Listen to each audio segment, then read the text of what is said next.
It was a Saturday morning in Austin. The kind of morning that smells like sunlight and old coffee. My kitchen clock ticked like it had somewhere better to be. A pot of dark roast was brewing, blues hummed low from the record player, and for the first time that week, I thought I might have a quiet day. Then my phone buzzed. A message notification. From Emily, my daughter. I smiled before I even opened it. She didn't text much these days. Married life, busy life, social life, all the things people say when they forget the one who raised them. I took a sip of coffee, tapped the screen, and felt my heart shift in my chest. Dad, please don't take this the wrong way. We're keeping the wedding small. It's more of an image thing. Hope you understand. Love you. I stared at those words until they stopped making sense. Image thing. I wasn't sure if I should laugh or throw the mug. My daughter, my only child, was getting married, and I wasn't invited because I didn't fit her picture. Because my hands were rough and my shirts were bought on sale. Because I drove a pickup older than her fiancé's sense of humor. It's funny how quick a message can burn through 25 years of memories. The little girl with pigtails who used to sit on my shoulders at the county fair. The teenager who cried on my chest the night her first boyfriend broke her heart. The college student I worked overtime to support so she could build a better life. Apparently, that better life didn't include me. The coffee had gone cold. Outside, the sun was too bright for how small I felt. I walked over to the shelf above my TV, where our last photo together sat in a cheap wooden frame. Her graduation day. Her smile wide, mine tired but proud. Her mother took the picture, long before she left. I used to think that photo meant everything I'd done was worth it. Now, it just looked like proof of how blind I'd been. I sat down in my old armchair, that faded green one with the spring poking out of the side, and just stared at the message again. Every word felt like a hammer tapping on my ribs. We're keeping it small. No, they were keeping it clean. Shiny. Perfect. And I was the smudge. For a while I didn't move. The record stopped spinning. The house went still, except for the ticking clock and the hum of my refrigerator. I thought about replying, something calm, polite, mature. Maybe even forgiving. But my fingers didn't move. Instead, I thought about that word poor. She hadn't said it, but it was there, quiet as dust behind every syllable. The funny thing is, I wasn't poor. Not really. I had a steady business fixing engines. A modest home. No debts. But I didn't have status. No high-paying job, no brand new car, no fancy suit. To her, that was all it took to disqualify me from the family photo. My phone buzzed again. This time, from a number I didn't recognize. A photo message. It was her. Emily standing beside her fiancé, both dressed to perfection. Her caption read, "Can't wait for the big day." She'd posted it to her social feed, and I was tagged, not as Dad, but just as @Rickledman69. That's what she used to call me when she joked about me needing to update my image. I laughed bitterly. Then, something else happened. Not anger. Not sadness. Something colder. Sharper.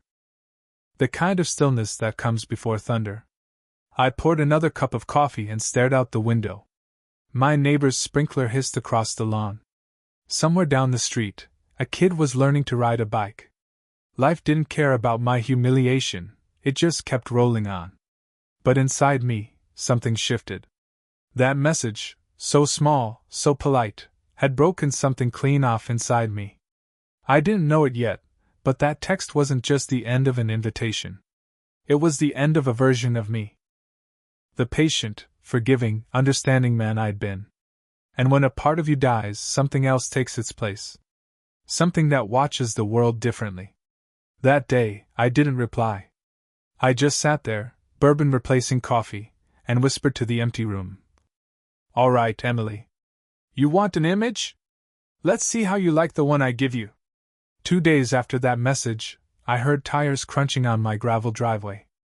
I wasn't expecting anyone. Not anymore.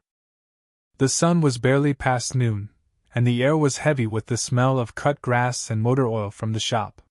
When I looked out the window, a white Tesla sat gleaming under the porch light I'd never gotten around to fixing. The car looked like it belonged in a commercial, clean, expensive, soulless. Then she stepped out. Emily. She was dressed like she was running for office. Perfect hair, designer bag, heels that never touched dirt before. I hadn't seen her in months, not since she'd come by to borrow money for the last time. Even then, she couldn't look me straight in the eye. Now she stood on my porch, phone in one hand, smile in the other. "Dad," she said, voice higher than I remembered. "You look the same." I opened the door slowly. "Didn't know I was supposed to change." She laughed, but it was the kind of laugh that people use to fill silence, not share it. "Can I come in for a sec?"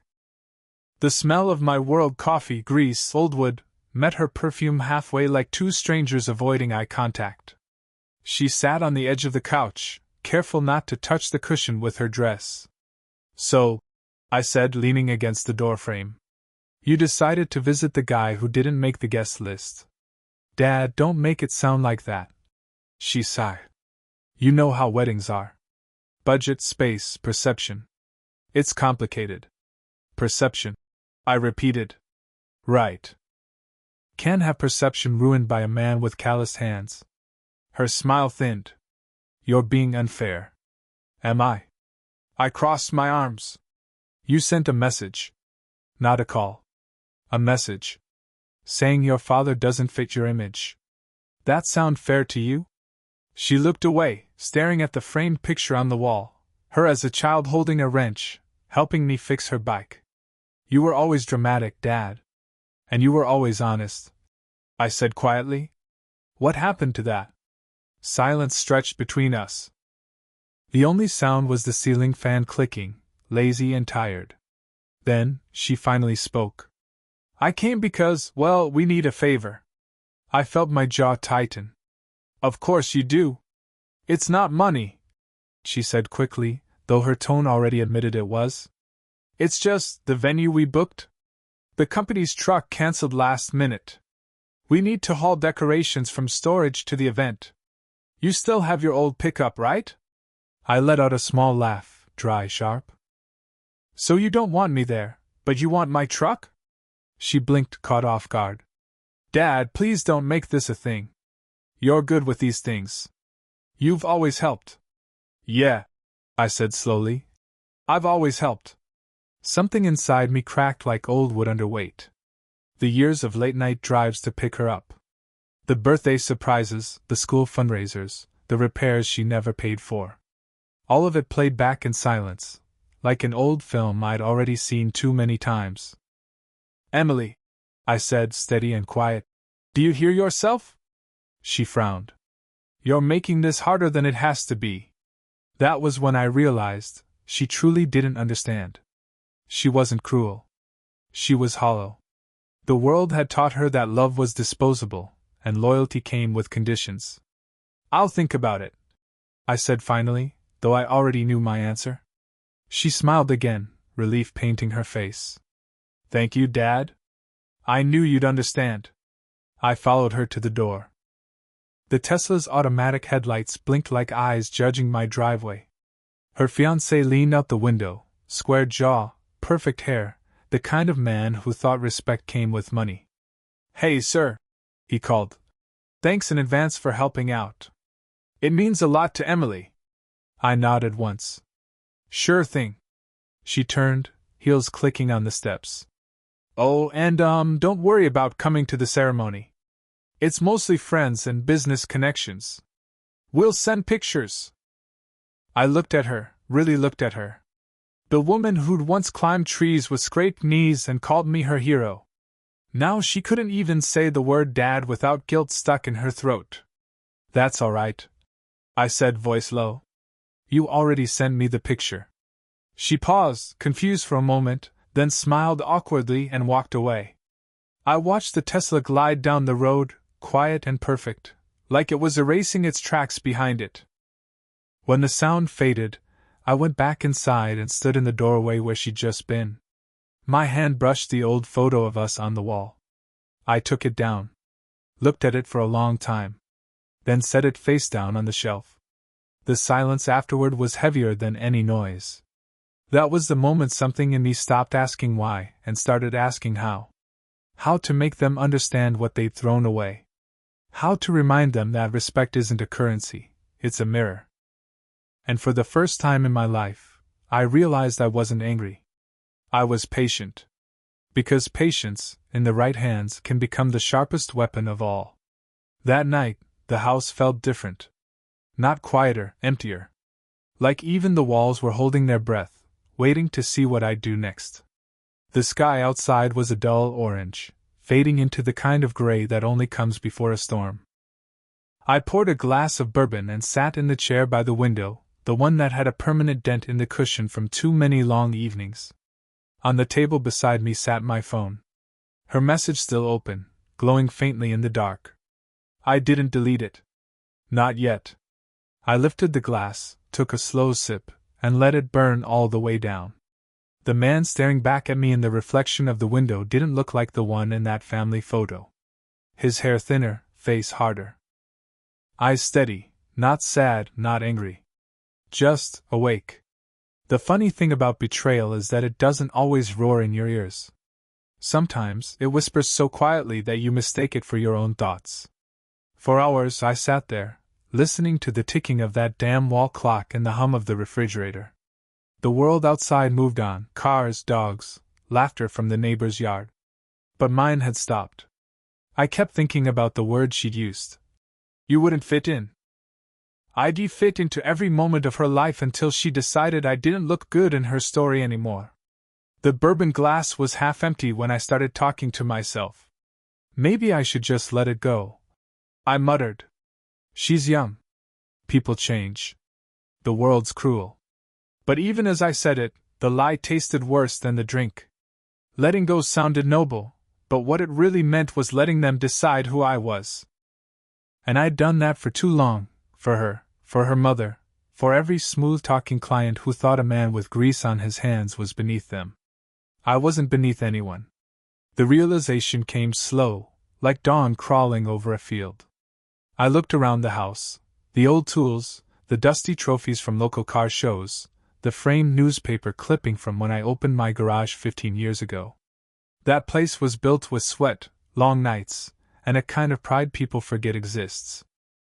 I didn't need her validation. But I'd be damned if I let her bury me under her shame. The phone buzzed again. This time it was a text from my old friend, James, a lawyer I'd done work for over the years. Still got that truck running? Could use a hand with a client case, property stuff. Property stuff. I smiled. The universe has a sense of humor, a cruel one.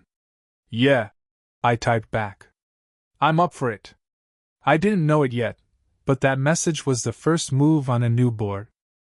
After replying, I set the phone face down and reached for the photo I'd turned earlier. I flipped it over and stared at it again. Emily's smile. My hand on her shoulder. A man who still believed that kindness was its own armor. That man was gone. I got up, walked to the kitchen, and grabbed a lighter from the drawer. The same one I used for candles during power outages. I held it in my hand for a moment, feeling the weight of it. Then I went out to the back porch, where the wind was soft but steady. I struck the flame and watched it flicker in the dark. For a long second I considered burning the photo, letting it curl, blacken, and turn to nothing. But then I didn't. No. That would have been too easy. Too clean. I needed that face, a reminder of what I'd lost, and what I was about to become. So I tucked it back into the frame and turned it around again, face down. A gravestone for a version of me that no longer existed. I poured the rest of the bourbon onto the grass. A small, private funeral. Rest easy, old man, I whispered. You were good. You were kind. You were wrong. The wind carried the scent of rain. My reflection in the sliding glass door looked older, stronger, and something else. Something colder. Inside, I picked up my phone again and scrolled through old contacts. One name stood out, Kyle, a private investigator who used to help me find stolen cars. The kind of man who could dig up secrets buried under 100 lies. I hesitated only a moment, then saved his number again. Just in case. The storm broke sometime after midnight. Rain hammered the roof, thunder shaking the windows. I stood by the window and watched lightning illuminate the yard, the trees, the fence, the pickup truck sitting under a tarp. That truck had hauled engines, furniture, dreams, and disappointments. It had never failed me once. And it wouldn't now. By the time the rain stopped, I'd already decided what had to be done. Not out of hate, but out of balance. They thought I was too simple to fight back. But revenge isn't about noise, it's about silence. About planning. About patience. I sat down at the kitchen table and began to write a list. Not names, steps. People I needed to call. Things I needed to prepare. And at the top of that list I wrote just one word. Dignity. That night, something was reborn in me. Not anger, not vengeance, something purer. Justice. The morning after the storm, the world smelled clean, but inside, everything still burned. The sky was clear, the air sharp.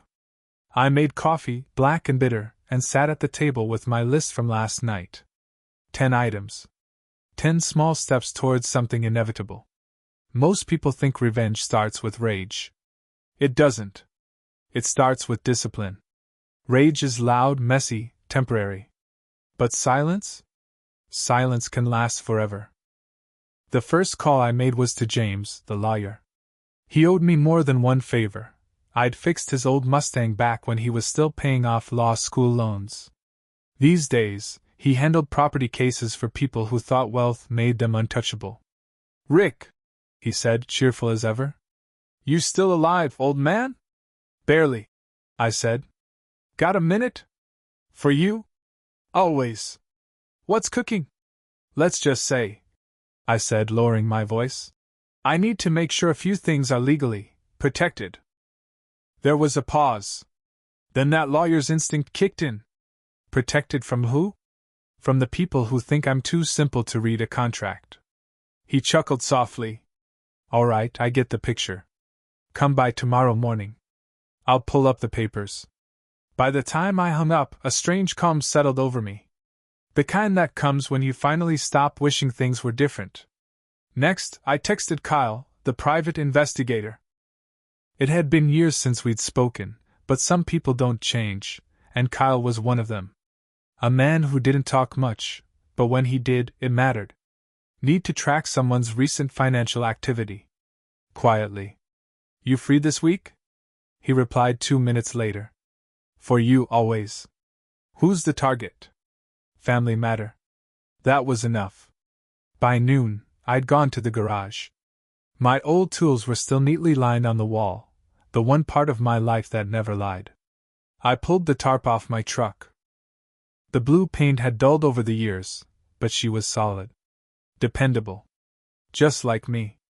I gave her an oil change, cleaned out the bed, and tightened the bolts I'd neglected since last winter.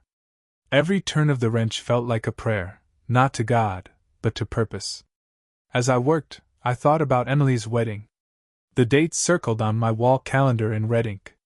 I hadn't crossed it out yet. I would, eventually. Just not before I turned that day into something she'd never forget. The afternoon sun slid down, painting gold on the hood of my truck. I leaned back, wiped the sweat from my neck, and smiled. It wasn't happiness. It was resolve. The phone rang again. "James. I looked over your file, Rick," he said. "You're still listed as co-owner on that property near the lake, the one your ex transferred into your daughter's name years ago." "Yeah," I said. "That old cabin. Well, technically, she can't sell or remortgage it without your signature. You're still protected." "Good," I said. "Then let's make sure she never forgets that." James laughed. "You sound like a man with a plan." "I am," I said. "And this time, I'm not fixing anyone else's mess but my own." After we hung up, I drove into town. Picked up some parts. Dropped by the post office. Everything ordinary. Everything invisible.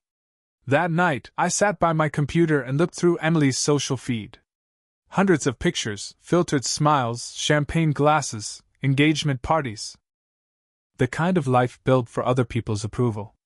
But buried deep between the posts was a name I didn't recognize: Elliot, her fiancé's business partner. A tag under a photo from a corporate retreat. I clicked through. Private jets, fancy hotels, new cars. Everything they'd built seemed shiny, maybe too shiny. Kyle texted later that night. Got the info. You were right to ask. Want me to send the report or talk in person? In person, I replied. Tomorrow morning. When we met at a diner outside town, Kyle slid into the booth across from me. Same old leather jacket, same quiet eyes. He dropped an envelope on the table, thick enough to make a sound. Your son-in-law's not exactly running a clean business, he said. Looks like his company's been laundering money through shell accounts. Some connected to your daughter's name. The world seemed to pause. Her name? I asked. He nodded. Maybe she knows. Maybe she doesn't. Either way, her signature's there. If things go south, she's the one who burns. I sat back, fingers drumming against the coffee cup. It wasn't the kind of pain that stabbed, it was the kind that froze you solid. So that was it. She hadn't just chosen money over me.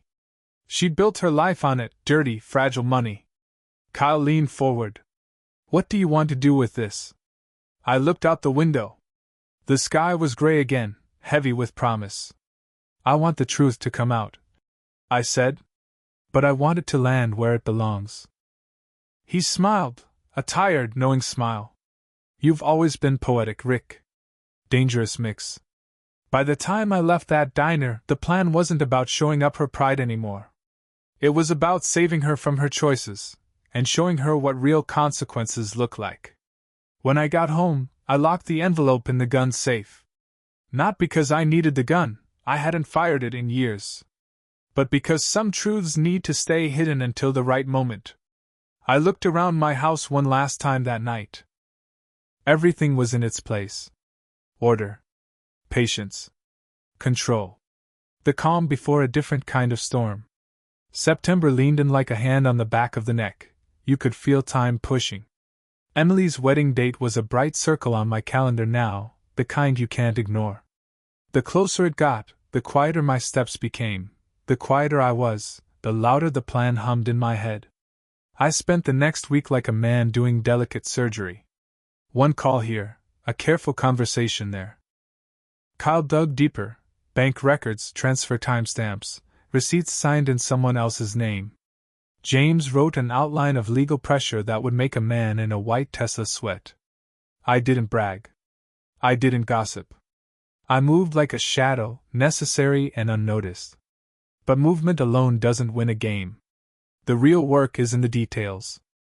I dusted off the parts of my life people assumed were irrelevant. My garage became headquarters. The old roll-top desk I'd inherited from my dad was stacked with files, photos, printouts, names that now meant leverage. I set a single rule: every call, every meeting had to be quiet, every action surgical. Word spread in the small ways it always had. The man who fixed the dealership's broken axle was running errands at odd times. A woman who used to bring my shop cookies winked and said, "Good for you." It was funny how loyalty shows up, small, clumsy, but honest. One evening, as I was fine-tuning a plan to show a few inconvenient truths to the right people, a familiar voice came over the shop radio, country station, late-night show. The host quipped about fathers and regrets. I turned the volume down and thought about my father, tough, quiet, a man who'd taught me how to hold a wrench and keep my word. If he was alive, he'd tell me to be careful. If he wasn't, I was careful because I'd learned the hard way the value of restraint. Emily called that week to confirm timelines. I kept it light. Truck ready, we'll be there. She sounded practiced, like a woman who'd rehearsed being polite to the man who had been a father but didn't fit the narrative anymore. I heard her fiancé in the background, laughter clipped, a conversation about seating charts and preferred caterers. Emily said, Thanks, Dad. Really? The really was sharp, a knife with a ribbon. On Thursday, Kyle came by with another envelope. This is the good stuff, he said, sliding it across my workbench like a poker chip. Names, phone numbers, shell companies tied to accounts in 3 states. Payments routed through consultants, invoices made up to hide the trail. It's sloppy, but that makes it easy. He tapped the paper. The kind of sloppy that'll collapse under a single lawyer's cross-examination. I nodded. And my daughter's name? I asked. Her signature shows up on the loan for the venue, Kyle said flatly. If anyone looks, she's exposed.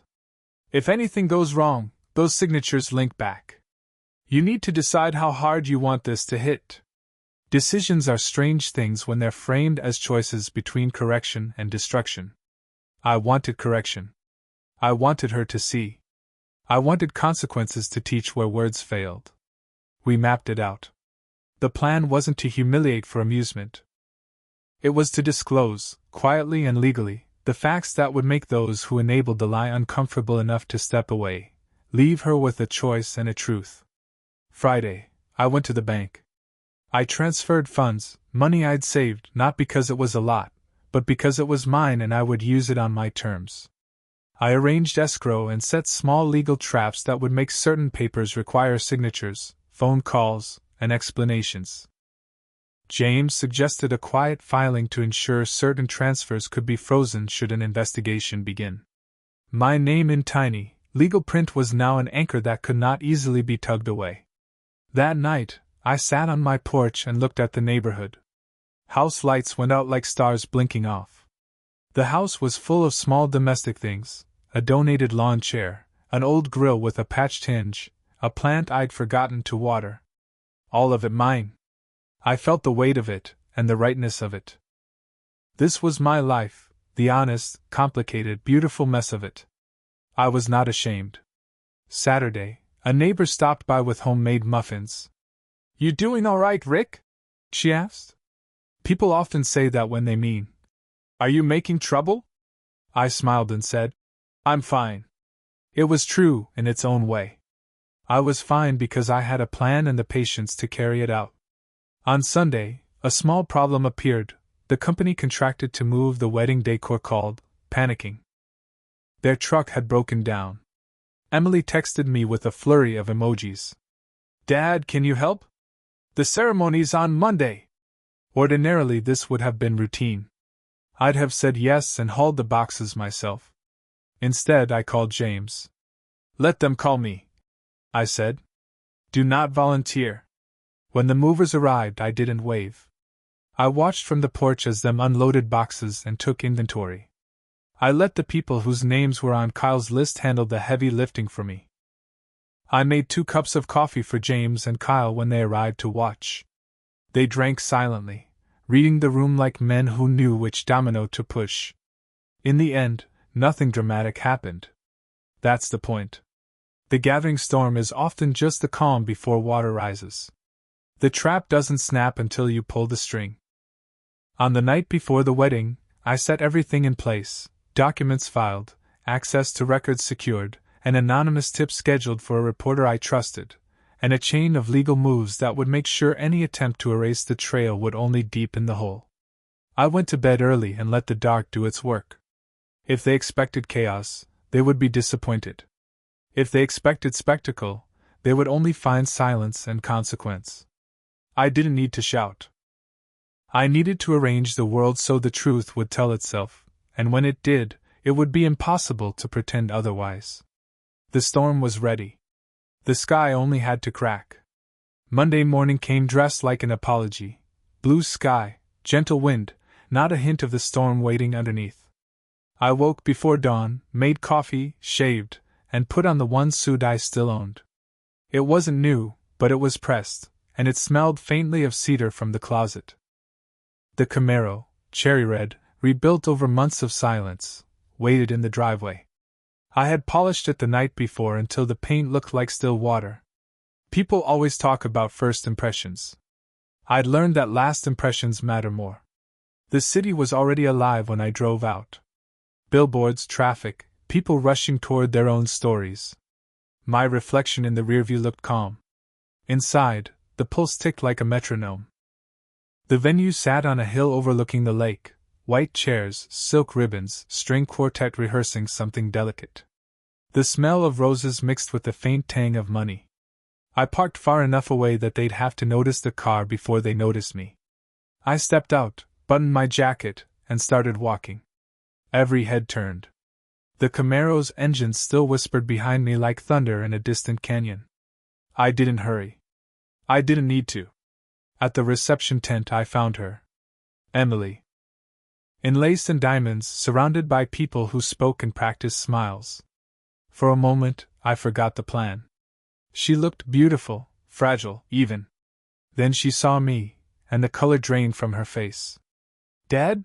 she said, the word more question than greeting. "Morning, sweetheart," I said. "Heard there was a wedding."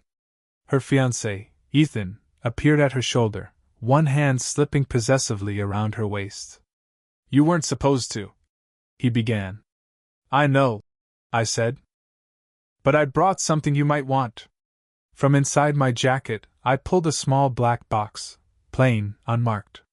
Their curiosity outweighed their pride. Emily took it, hesitated, opened it. Inside were printed papers, signatures, transfers, screenshots. Nothing dramatic. Just truth on paper. "What is this?" Ethan snapped. "Proof," I said quietly, "of what you built your empire on. Fraud, forgery, laundering. And her name right there beside yours." Emily's lips moved without sound. I could see her eyes scanning the pages, realizing each line was a wire tightening. "You're lying," Ethan said, stepping forward. "Maybe," I replied. "But I sent copies to a lawyer, a reporter, and one very patient investigator. If I'm lying, you'll have your chance to prove it." The color left his face. Around us, conversation dimmed. Curiosity hummed like a live wire. I didn't raise my voice. I didn't need to. The papers spoke fluent truth. Emily's hands trembled. Why would you do this?" "Because," I said, "you called me poor. But integrity is the only currency that doesn't run out." For a heartbeat, nobody moved. Then Ethan turned and walked off toward the parking lot, phone already at his ear. The string quartet faltered. One note hung in the air too long before collapsing into silence. I stepped closer to my daughter. "You still have a chance," I said. "You can come clean.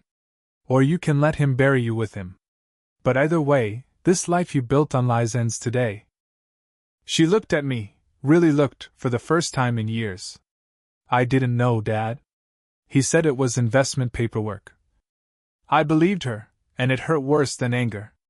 "Then start knowing," I said, "before ignorance costs you more than pride." I turned and started walking back toward the Camaro. Behind me, whispers chased each other through the crowd. My shoes clicked on the stone path like a clock counting down. Halfway to the car, James intercepted me. He'd been watching from a distance, suit crisp, expression unreadable. "You sure this is enough?" he asked. "It's not about enough," I said. "It's about clarity." He nodded slowly. "You'll be in the clear. The filings went through an hour ago. His accounts are frozen pending review." I exhaled. For the first time in months, the air tasted clean. Before I left, I looked back once. Emily stood alone, veil trembling in the breeze, clutching the papers like they might bite. Around her, the perfect image was already cracking. The photographers had lowered their cameras. The guests had lost their smiles. I got into the Camaro, turned the key, and the engine answered with a low growl. The kind of sound that doesn't apologize. As I pulled away, the lake caught the sun, scattering light across the hood. My hands were steady on the wheel. No triumph, no joy, just quiet finality. Some stories don't end with applause. They end with silence, and silence can be the loudest justice there is. By Tuesday morning, the story was already running its own course. You can't control a storm once it's set loose, you can only watch it find its targets. I didn't go to work that day. I sat on the porch with a cup of black coffee, listening to the neighborhood wake up. The Camaro rested in the driveway, its red paint still glinting in the early light like a wound that refused to close. The first call came from James. "It's happening," he said. "Investigators moved in at dawn. Accounts frozen, office raided, partners questioned. They're not subtle about it." "Good," I said simply. "Your daughter's not implicated directly yet," he continued. "But she's listed on joint accounts. She's going to have to talk." I nodded to myself. "That's fine. She should talk. She should tell the truth." After I hung up, the quiet came back, heavier this time. I watched a bluebird hop across the fence, then vanish into the trees. The world always moves on, no matter who's falling apart. By noon, my phone buzzed again. Unknown number. I almost didn't answer. But some silences need to be broken. "Dad?" Her voice was thin, like it had been filtered through static and guilt. "I just saw the news," she said. "They arrested Ethan's partner. Reporters outside the house. Cameras everywhere." "What did you do?" "What I had to," I said. "What you should have done the first time you saw something didn't add up." "I didn't know," she cried. "He handled everything. I thought." "You thought money erased responsibility," I interrupted. "You thought image was truth." There was a long pause. Then, barely above a whisper, "Are you proud of this? Ruining my life?" That one stung more than I expected. I closed my eyes, felt a slow burn in my chest. "No," I said quietly. "I'm not proud of it. But I am done pretending that silence is love." She started to say something, then stopped. Just breathing, shaky and broken, on the other end. Finally, she whispered, "I don't know what to do." "Start over," I said. "Without him. Without lies. You're your father's daughter, you'll figure it out." Then I hung up, before I could say anything softer. By evening, the headlines were everywhere. Local investor under investigation for fraud and embezzlement. Photos of Ethan being led into a black car. His face pale, his tie crooked, his expensive watch gone. The internet devoured it all. I didn't save the articles. I didn't share them. I just read enough to know it was over. Around sunset, Kyle stopped by. He leaned against the porch railing, cigarette between his fingers. "You should see downtown," he said. "Reporters everywhere. That guy's empire is falling apart faster than a cheap carburetor." "Let it," I said. Kyle nodded slowly. "You did what needed doing. But you okay?" I thought about that. About the photo still sitting face down inside my house. About the way her voice cracked when she called me Dad again, even through anger. "I don't know," I said finally. "But I'm not angry anymore." "That's something," he said, flicking his cigarette into the gravel. He stayed a while, and we didn't talk much. The kind of silence two old men share when there's nothing left to prove. When he left, I went back inside. I picked up the family photo again. This time, I turned it over. Looked at it without bitterness. Just sadness. She was still that girl to me, the one with oil on her cheeks, laughing as I taught her how to fix a bike chain. Somewhere between then and now, the world convinced her that love had to sparkle to be real. I set the picture back down and looked around my house, the cracked paint, the dusty books, the framed license from when I opened my shop. Nothing fancy, but every inch of it earned. The news played faintly in the background, voices talking about charges, timelines, victims. I turned it off. The story wasn't mine anymore. It belonged to the ones who thought they could build castles on lies. Before bed, I stepped out onto the porch again. The air smelled like rain on hot asphalt, something clean trying to wash away what couldn't be undone. For the first time in years, I didn't feel small. I didn't feel dismissed or forgotten. I just felt real. Some people wait their whole lives for an apology. I realized I didn't need one. Sometimes justice isn't a courtroom. Sometimes it's the look on someone's face when the mirror finally shows what they've become. And sometimes that's enough. 3 days passed before she came. The knock was soft, hesitant, not the confident rhythm of someone used to being welcomed. I knew that sound. It was the kind a child makes when they're not sure if the door will still open for them. When I pulled it open, she was standing there in jeans and a sweatshirt, hair tied back, eyes swollen from crying. The diamonds, the perfume, the expensive armor, all gone. "Hi," she whispered. "Hi," I said, stepping aside. "Come in." She hesitated at the threshold like she used to as a kid when she came home past curfew. Then she crossed it, shoulders small, head low. The house smelled like coffee and motor oil, same as always. I hadn't changed a thing. She looked around like she was afraid to touch the past. "You look tired," I said quietly. "I haven't slept much," she admitted. "There are reporters outside the apartment. People at work whispering. Mom keeps calling." "Yeah," I said, sitting down. "The noise gets loud when truth finally speaks." She didn't answer. She just stood there for a while, staring at her own reflection in the dark TV screen. Then she asked, "Why didn't you tell me sooner? Before it all blew up?"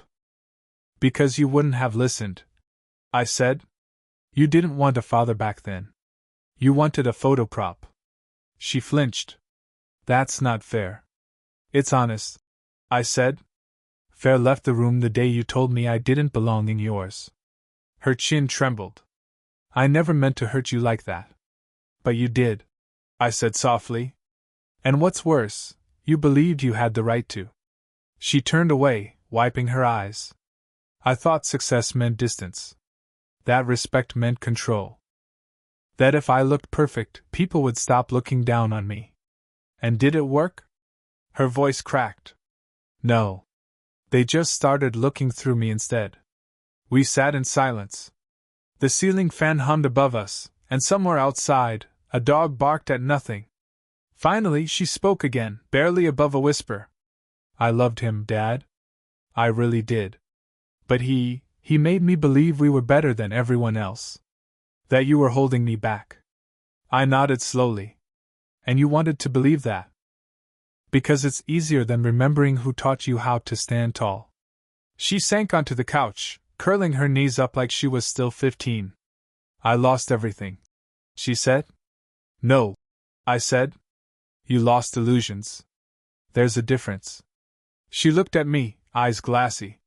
"Can you ever forgive me?" I took a deep breath and leaned forward, elbows on my knees. "Forgiveness isn't the hard part, Emily. Trust is." She swallowed hard. "Can we ever get that back?"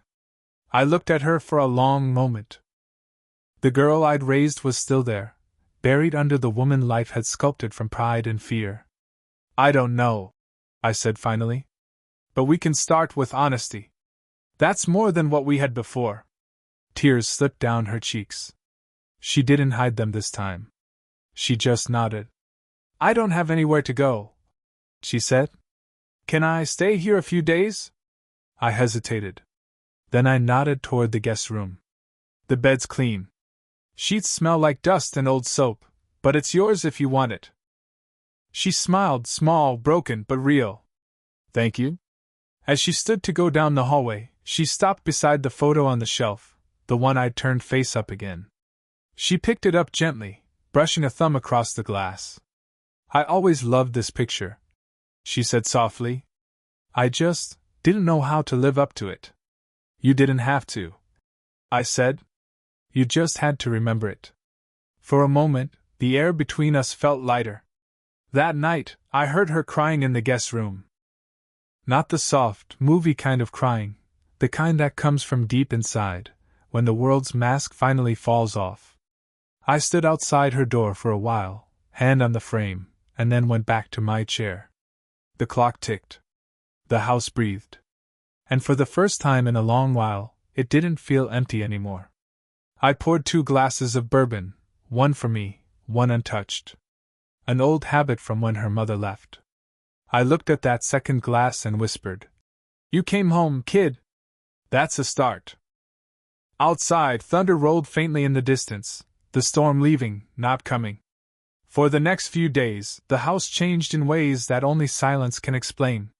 There was still no laughter, no big conversations, just the faint sound of coffee brewing in the morning, and two people learning how to exist in the same space again. Emily woke early, maybe out of guilt, maybe out of habit. She cleaned the kitchen, fixed the creaky door hinge, watered the dying fern by the window. She didn't have to do any of that, but she did quietly, like someone trying to say thank you without words. I didn't stop her. Sometimes you let people rebuild the world one small act at a time. The TV stayed off. The phone stayed on silent. The world outside was still loud, articles, speculations, people digging for gossip, but inside, it felt like a slow breath. Every evening, we sat at the table with dinner between us. Sometimes we talked. Sometimes we didn't. She'd ask about old customers, old neighbors, little stories I'd forgotten I remembered. On the third night, she asked, "Do you ever regret not leaving Austin?" I thought about that. "I used to," I said. "But leaving's easy. Staying, that's what builds roots. And roots keep you alive, even after the storms." She smiled faintly. "I used to think roots were chains." "They can be," I said, "until you remember who planted them." That night, she helped me wash the dishes. The sink light flickered like it always had, and I made a note to fix it, not because it bothered me, but because she noticed it now. Before bed, I caught her standing in the garage doorway, looking at the Camaro. "You rebuilt this?" she asked. "Every bolt," I said. "Started during the pandemic, finished after your text." She traced her fingers along the hood. "It's beautiful. It's honest," I said. "Doesn't hide the scars under the paint." She smiled a little. "Guess I could use that lesson." The next morning, I found a note on the table. Her handwriting smaller than I remembered. "Running errands. Need some air. Back soon." Under it, she'd left her engagement ring. Just sitting there in the sunlight like a full stop at the end of a long, broken sentence. I didn't touch it. Some things you have to let rest where they fall. Around noon, she came back carrying groceries. "Thought I'd cook tonight," she said, trying to sound casual. "What's the occasion?" I asked. "Being alive," she said. She cooked like her mother used to, too much garlic, too much heart. The smell filled the house and clung to everything. She made chili and cornbread, and we ate like it was a Sunday years ago. Halfway through the meal, she said, "I might leave Austin for a while.